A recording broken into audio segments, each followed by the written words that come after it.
Coração aberto, mãos generosas. É sobre isso que nós vamos falar. Em Gálatas capítulo 5, nós temos meditado nessa porção das Escrituras já há boas semanas. O apóstolo Paulo chama a nossa atenção para uma realidade muito séria, para a guerra que está sendo travada dentro de nós entre duas forças opostas, que ele chama de carne e espírito. Em 2 versículos em especial, ele trata a respeito disso, os versículos 17 e 16. E eu inverti de propósito, tá? Eu descobri que facilita um pouco mais o nosso entendimento. E eu vou ler, preste atenção. Pois a carne deseja o que é contrário ao espírito. O espírito, o que é contrário à carne. Eles estão em conflito um com o outro. Vivam pelo espírito e de modo nenhum satisfarão os desejos da carne.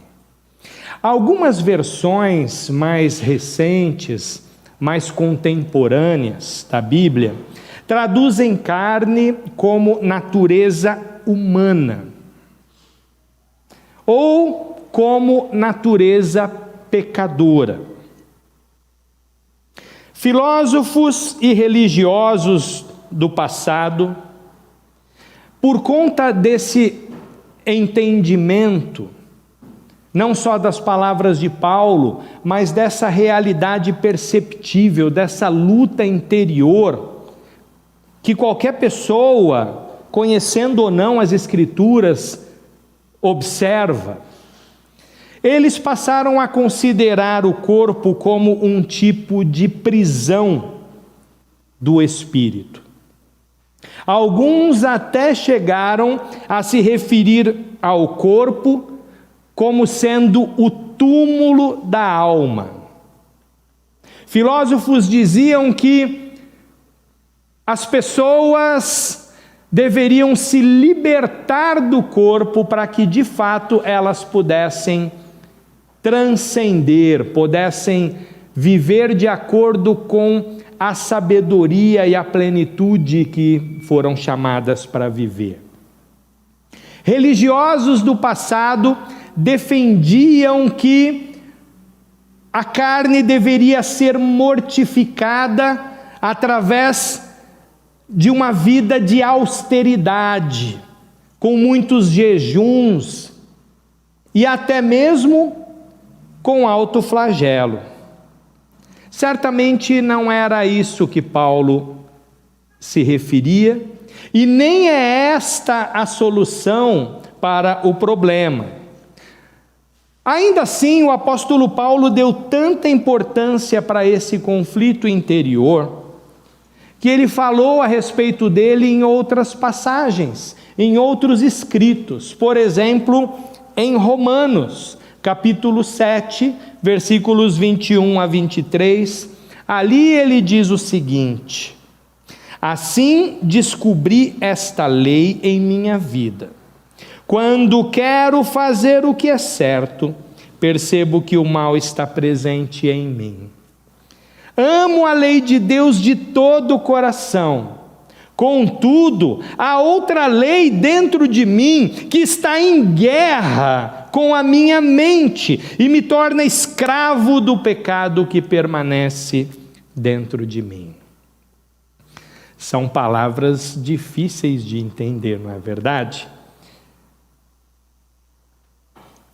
Não dá para entrar numa explicação mais aprofundada agora. Mas, para nossa reflexão, basta o entendimento de que Não só o corpo, como também a alma, ambos foram criados por Deus. E ambos foram criados para a glória de Deus. E ambos foram criados para a nossa alegria, para o nosso prazer, para que a gente viva na presença de Deus da maneira mais plena, da maneira mais alegre, celebrativa e prazerosa. Foi a desobediência ao Criador que levou toda a humanidade ao colapso e que causou esta guerra entre carne e espírito, esse conflito, essa ruptura em nosso interior. A Bíblia afirma que somos carnais, pecadores por natureza, pecadores por hereditariedade. Em Gálatas 5, 19 a 21, Paulo fez uma lista, e acredito que não seja uma lista exaustiva, das obras da carne. E ele apontou com muita clareza, com muita honestidade, qual é a consequência de se dar vazão para a nossa natureza pecadora. Ele disse assim: as obras da carne são manifestas: imoralidade sexual, impureza e libertinagem, idolatria e feitiçaria, ódio, discórdia, ciúmes, ira, egoísmo, dissensões, facções e inveja, embriaguez, orgias e coisas semelhantes. Aqueles que praticam essas coisas não herdarão o reino de Deus. Mas para quem foi resgatado por Jesus, tudo começou a mudar. Porque aqueles que são salvos pela graça de Deus, eles podem viver desde agora na dependência do Espírito, sob a direção do Espírito Santo.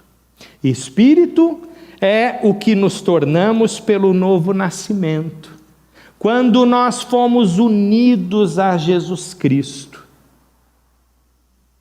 E a palavra de Deus diz que o Espírito de Deus testifica com o nosso espírito, confirmando que nós somos filhos de Deus e confirmando que nós podemos nos relacionar com Deus como Abba, como Pai, o nosso Pai querido.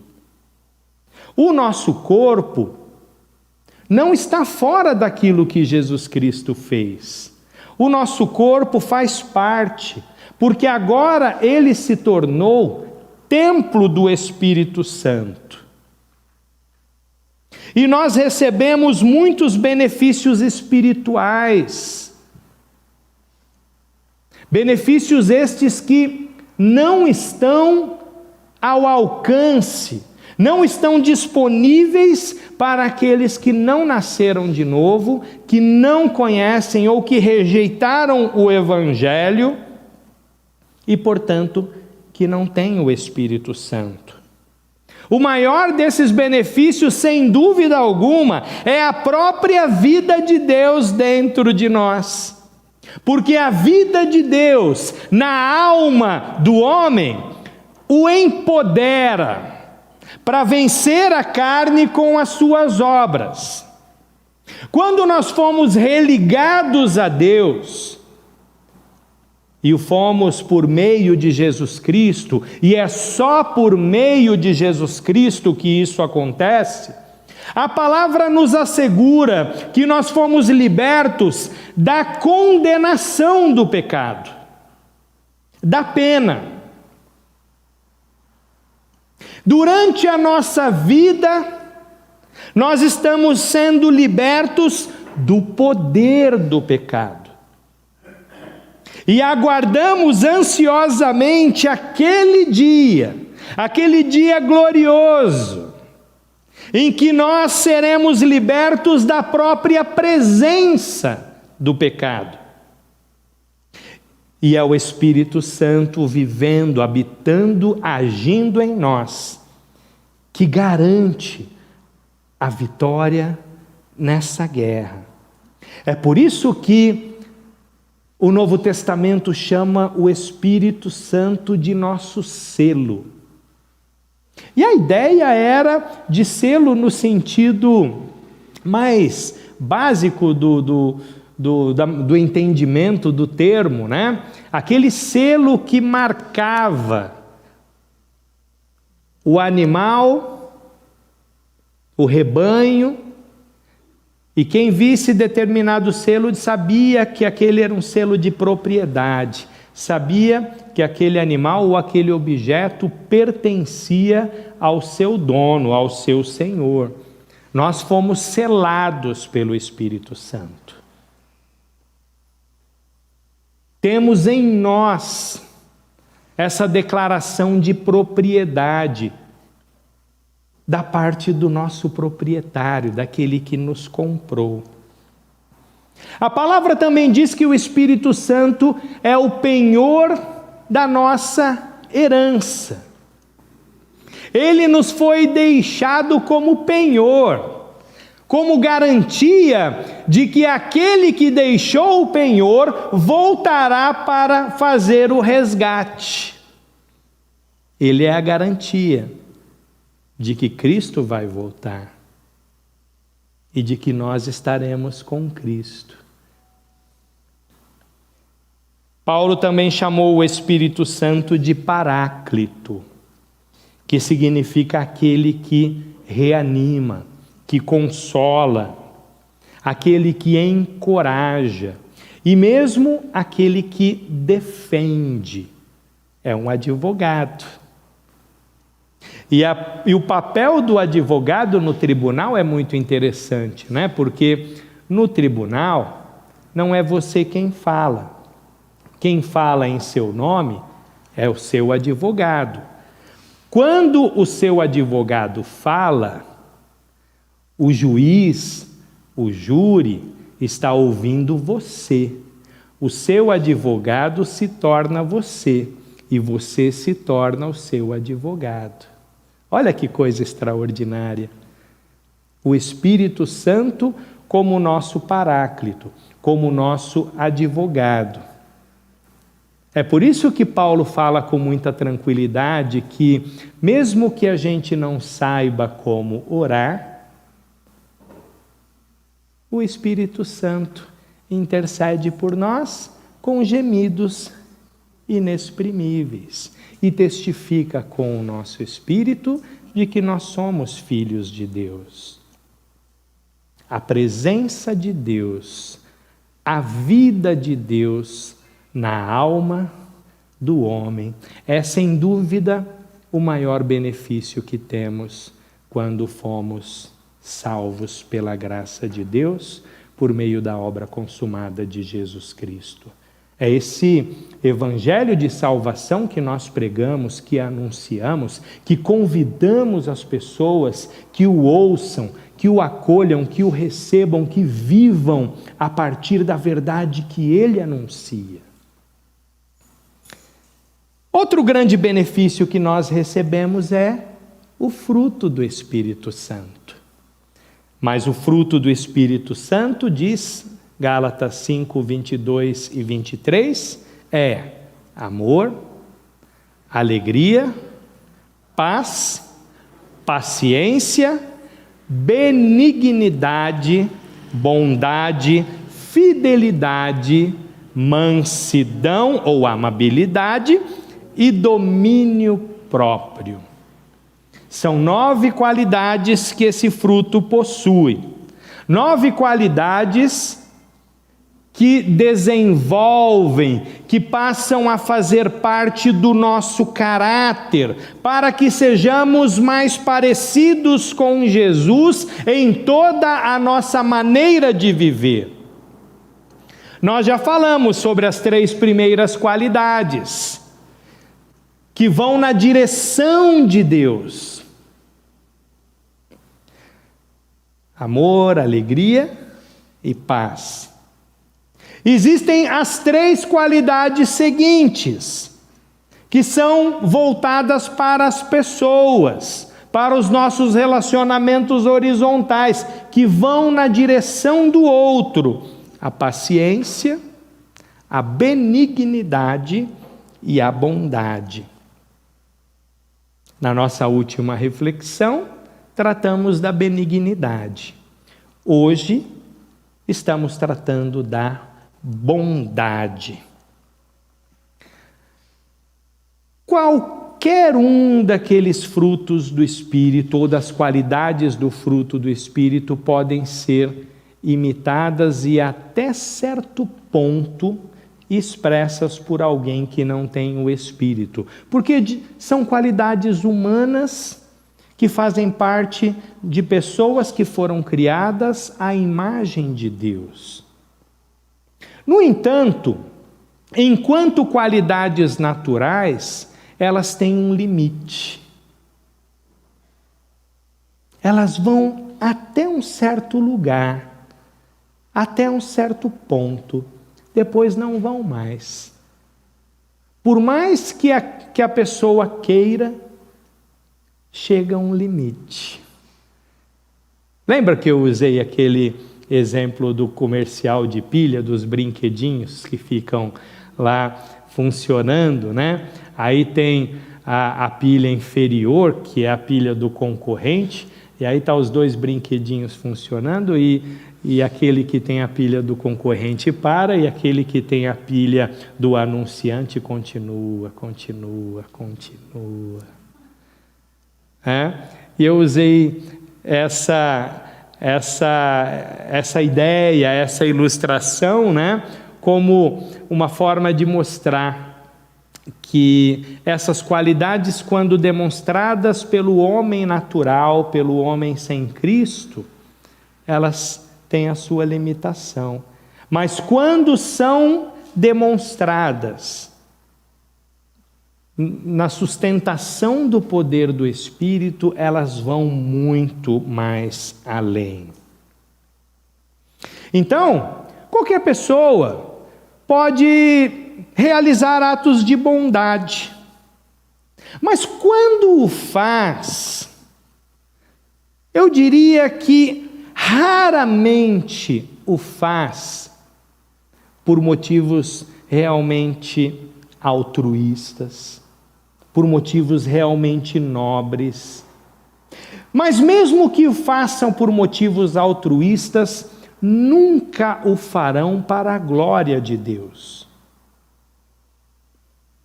É importante que a gente entenda isso. Às vezes eu ouço alguém dizer assim: ah, pastor, eu tenho um amigo, ou o meu filho, ou o meu pai. Nossa, que pessoa extraordinária. Ele só não é crente, mas é uma pessoa extraordinária. Faz o bem, é honesto, paga as contas, é bom marido, é bom pai. A única diferença de uma pessoa que faz tudo isso sem Cristo para uma pessoa que faz tudo isso em Cristo é que quem faz tudo isso em Cristo o faz para a glória de Deus. E quem faz tudo isso sem Cristo não faz para a glória de Deus.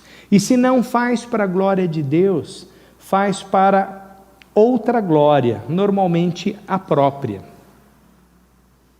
E aí nós encontramos, mesmo numa pessoa boa, a manifestação da essência da queda.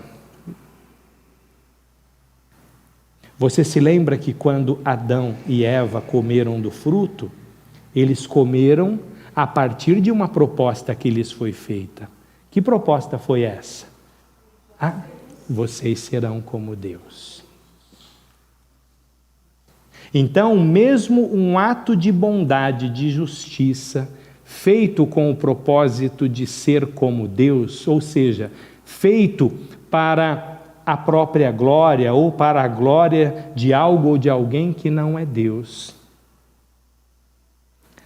ainda que tenha algum valor social e torne o mundo um lugar melhor, não tem valor espiritual algum. Talvez seja por isso que em algum lugar das Escrituras está escrito que tudo aquilo que não provém da fé é pecado. Está dentro de um contexto de pecado. Então alguns fazem o bem, mas fazem o bem para tirar o peso da própria consciência. Ou para mostrar aos outros e até mesmo a Deus que é uma boa pessoa. Ou em busca de algum outro tipo de interesse próprio.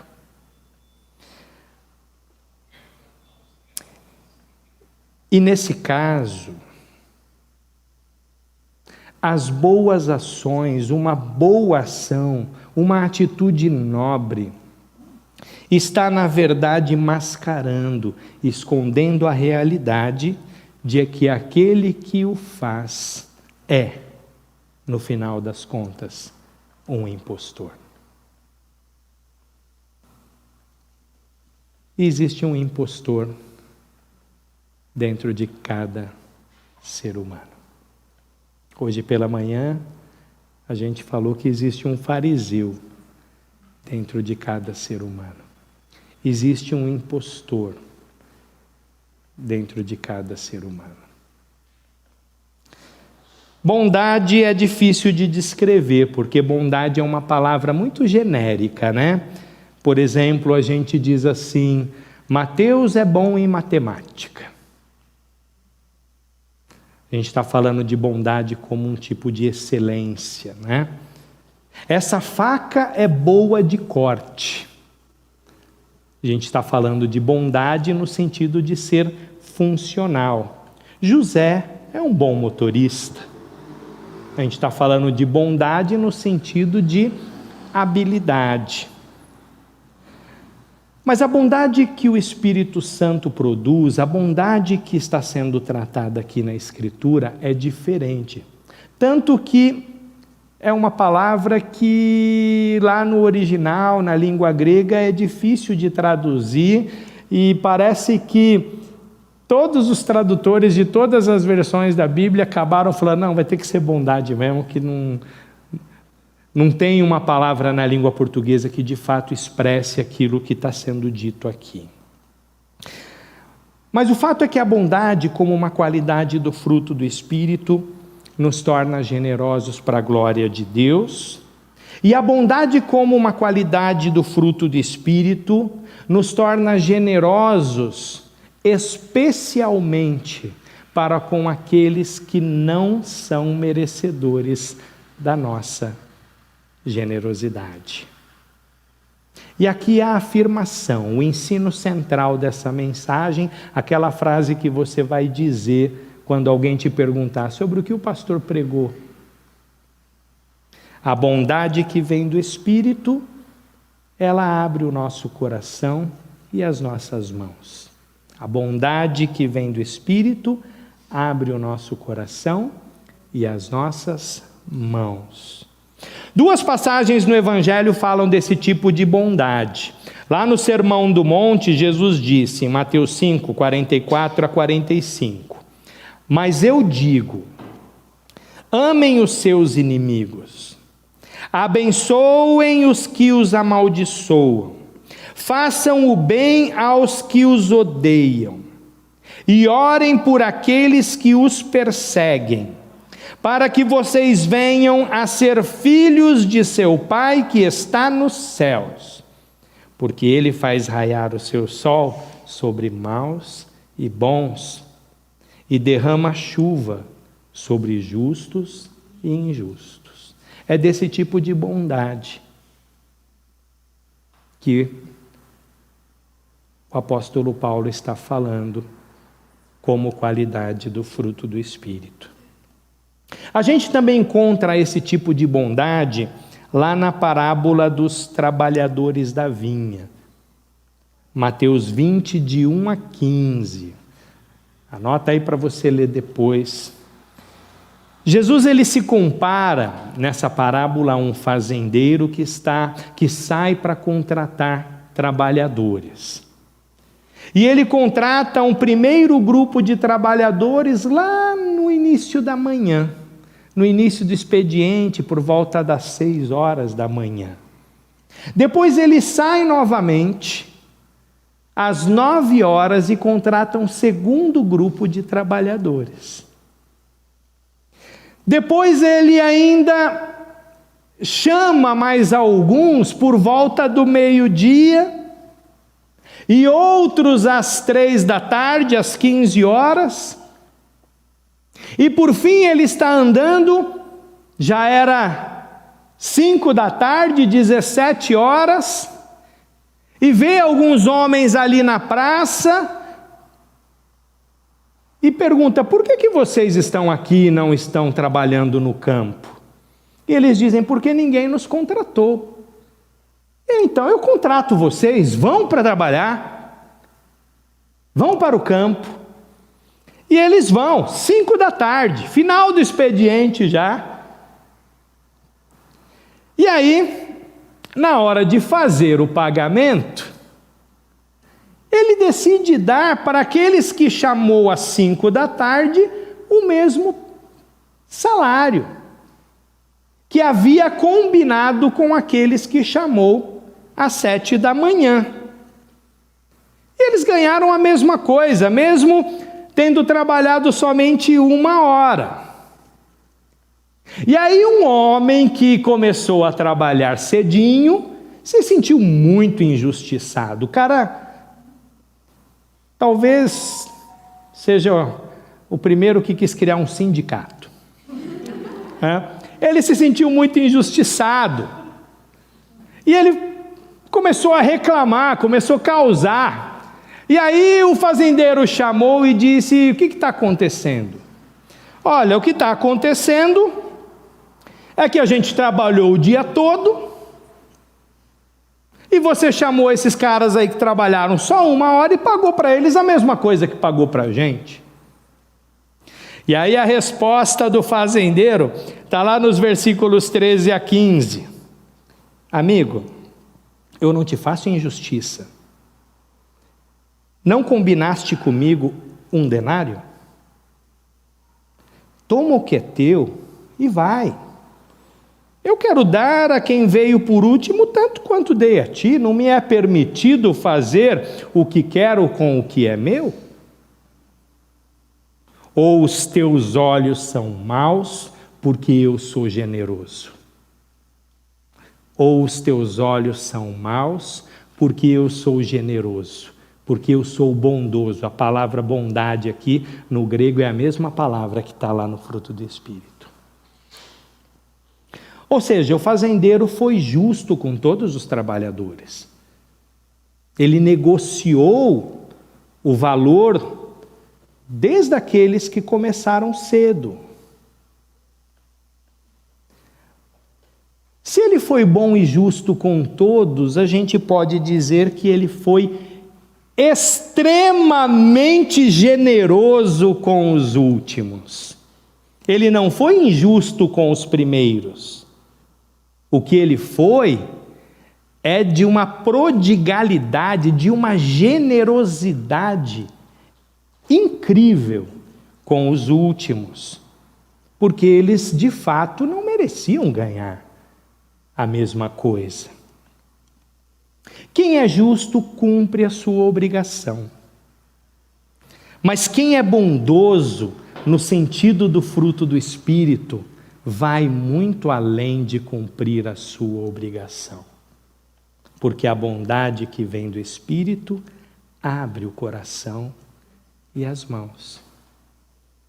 Jesus estava mostrando o quanto Deus é generoso e demonstrando o quanto Deus deseja que nós também o sejamos. Isso significa que não dá para ser bondoso sendo avarento, não dá para ser bondoso sendo mesquinho, Não dá para ser bondoso sendo rancoroso. Não dá para ser bondoso se você só enxerga, só olha para o próprio umbigo. E também não dá para ser bondoso nesse sentido, sendo somente bondoso, porque a bondade com quem merece não é bondade, é justiça, é fazer o que se deve fazer. Existe um outro exemplo desse tipo de bondade, lá no Antigo Testamento, em Deuteronômio 15. Deuteronômio 15 é um texto muito interessante, quando Deus estabelece o ano do perdão, o ano do cancelamento de dívidas para o povo de Israel. Deus determinou que no final de cada 7 anos, que a cada 7 anos, todos os israelitas, todos aqueles que faziam parte do povo da aliança, deveriam demonstrar generosidade, cancelando completamente as dívidas uns dos outros. Tinha que cancelar. E o único motivo para cancelar a dívida seria o fato de existir uma dívida. E Deus fez uma promessa, que eles poderiam fazer isso com muita tranquilidade, sem nenhum receio, porque o Senhor iria abençoá-los de uma maneira extravagante, generosa. É muito legal como que está o texto lá. Fiquem tranquilos, porque vocês vão ter mais para emprestar mais. Vocês nunca vão pedir dinheiro emprestado para as nações, vocês é que vão distribuir. Essa foi a promessa de Deus lá para os israelitas. Agora, o Senhor disse também que aquele que não fizesse seria considerado culpado. Tanto quem não cancelasse a dívida, seria culpado diante de Deus. E mais culpado ainda, seria aquele que, por causa do ano do perdão, decidisse reter, não emprestar, não ajudar alguém que necessitasse. Principalmente se tivesse tipo lá no final do 6º ano. Pô, vou emprestar o dinheiro para o cara, na semana que vem vira o ano, eu já tenho que perdoar. Né? O sujeito vem pedir dinheiro emprestado no dia 29 de dezembro, me prometendo pagar no dia 5. Sou bobo? Então, Deus disse que esse que decidir que não emprestasse seria especialmente culpado. E é interessante isso, porque naturalmente era um dinheiro que quase certo não voltaria. A prova da generosidade seria emprestar, que seria dar, né? Então, esse é um exemplo que expande muito mais a noção do que significa a bondade como fruto do Espírito. Ser bondoso é mais do que ser generoso, é ser liberal ao extremo, é fazer o bem sem qualquer expectativa de retorno, sem qualquer expectativa de levar vantagem ou de usar aquele bem como um investimento. Eu acho que eu citei para vocês um filme que eu assisti recentemente, um filme de político. Gostoso falar de político, né? Gostou, tá bom falar de político ultimamente, né? Mas acontece uma situação lá no filme em que um político faz lá umas coisas erradas, entra numa fria e o outro vai lá e livra a pele dele. E aí mostra eles conversando depois no gabinete, e aí aquele que foi que foi livrado, né, disse assim: olha, obrigado pelo que você fez, eu nunca vou esquecer disso. Aí o outro respondeu assim: eu também não. Conversa de político. Eu também não.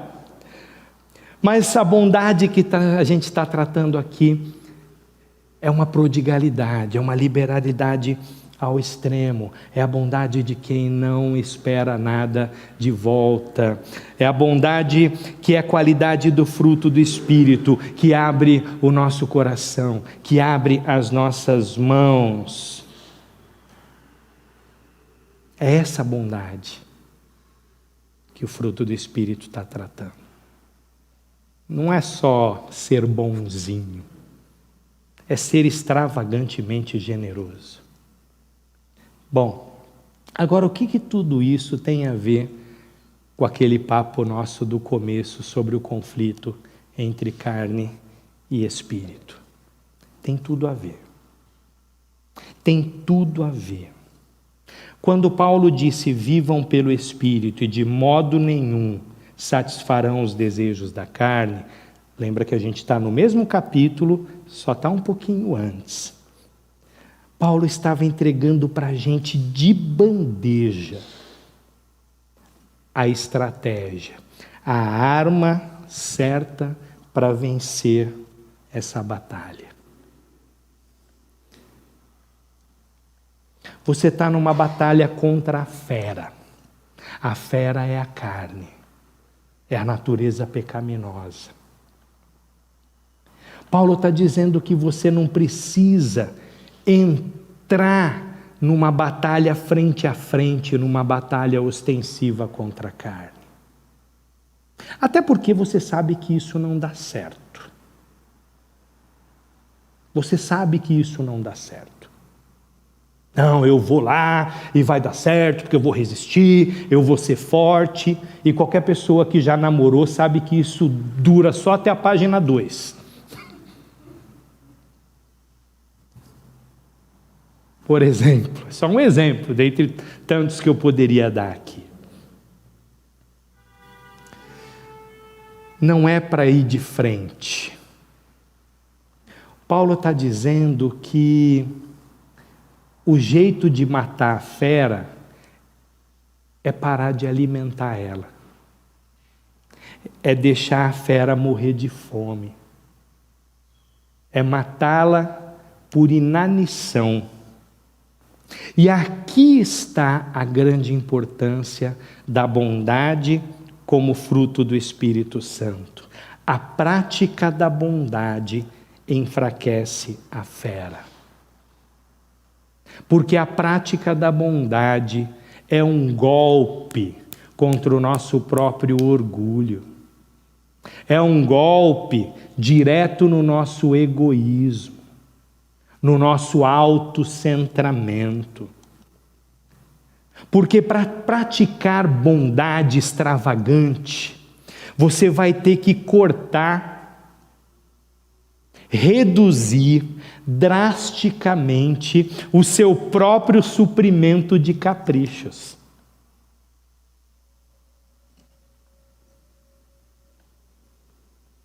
Isso acontece por quê? Porque para ser bondoso dessa maneira, especialmente para ser bondoso com quem não merece, e quem não merece é quem mais precisa, para conseguir ser bondoso assim, você vai ter necessariamente que optar por um estilo de vida mais simples.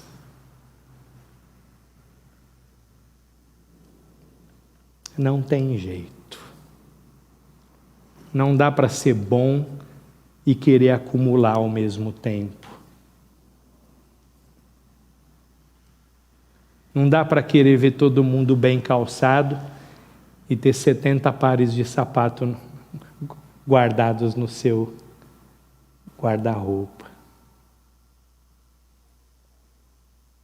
Quando você compartilha os seus bens e serviços, quando você compartilha tudo aquilo que o seu orgulho, que o seu egoísmo deseja reter,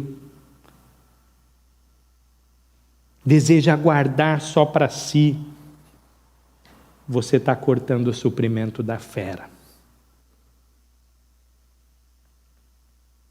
Você está matando a fera de fome.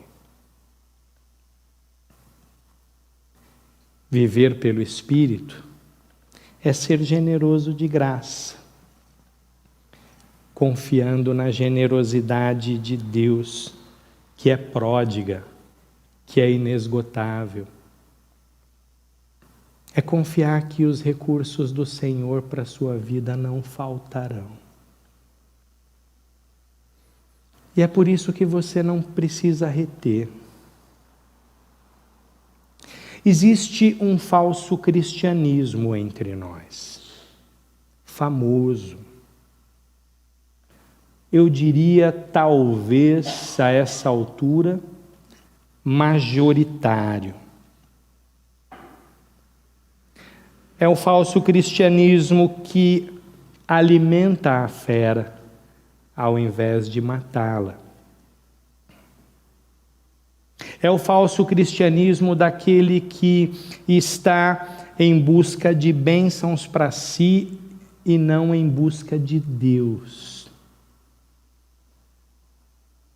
É um falso cristianismo que é tão mesquinho quanto o anticristianismo do mundo, que é tão impostor em seus atos de bondade, quanto aquele que pratica a bondade só para aliviar a sua consciência, só para se mostrar, ou só por algum outro interesse próprio. É um falso cristianismo incapaz de acolher essa qualidade do fruto do Espírito que é a bondade que vem do Espírito, que abre o nosso coração e as nossas mãos.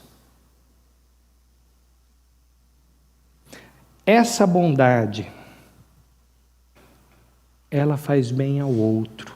Essa bondade é capaz de ser generosa, especialmente quando o outro não merece.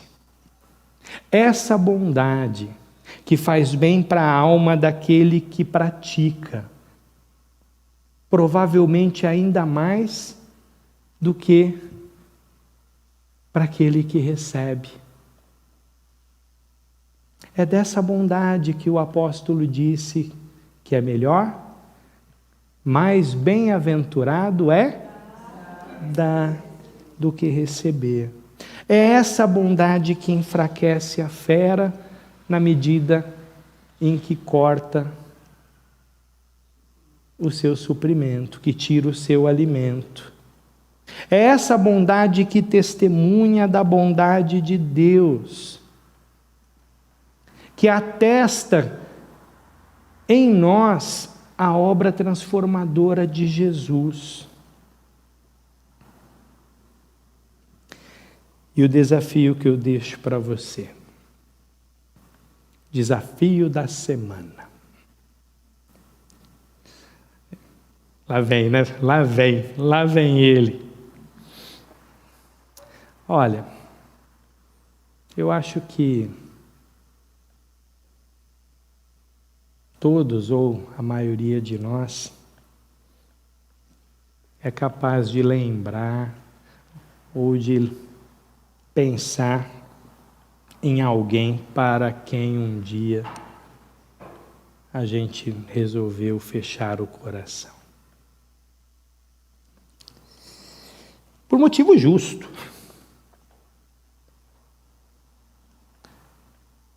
E de lembrar a alguém para quem você decidiu fechar a sua mão. Talvez até erguer os seus punhos. Por motivo justo. Porque se alguém te machucou, porque foi ingrato, porque mostrou com palavras ou atitudes que nunca mereceu a sua generosidade.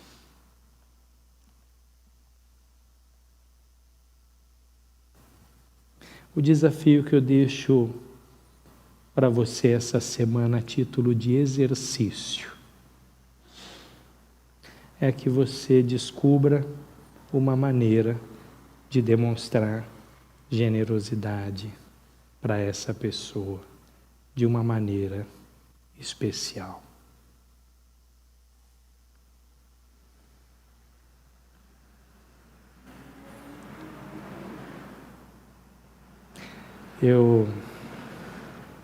Me veio agora uma palavra que eu ouvi do pastor Jeremias Pereira, lá de Belo Horizonte, um pastor presbiteriano. Ele é muito divertido, assim, tem um jeito muito legal de pregar, talvez um dos melhores pregadores do Brasil. O pastor Jeremias disse assim: olha, quando alguém fizer uma coisa boa para você, você tem que fazer 3 coisas. Primeiro, agradeça. Segundo, celebre. E terceiro, imite.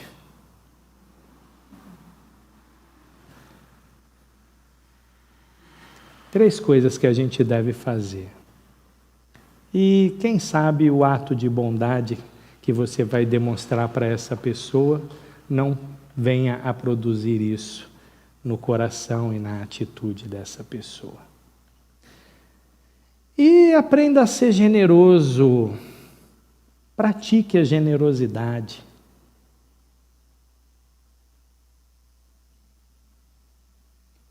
E seja generoso com a pessoa que te machucou de um jeito que ele depois diga assim, depois que você foi embora: rapaz, mas não é que Deus abençoou esse miserável?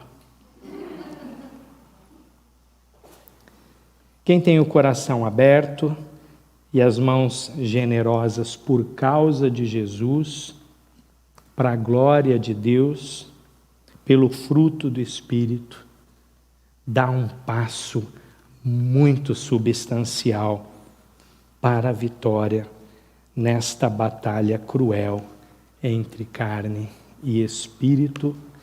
Testifica que é um filho de Deus e, de fato, ajuda a promover, a expandir o reino de Deus nesse mundo. Que seja assim, né? Para todos e para cada um de nós. Que Deus nos abençoe. Amém?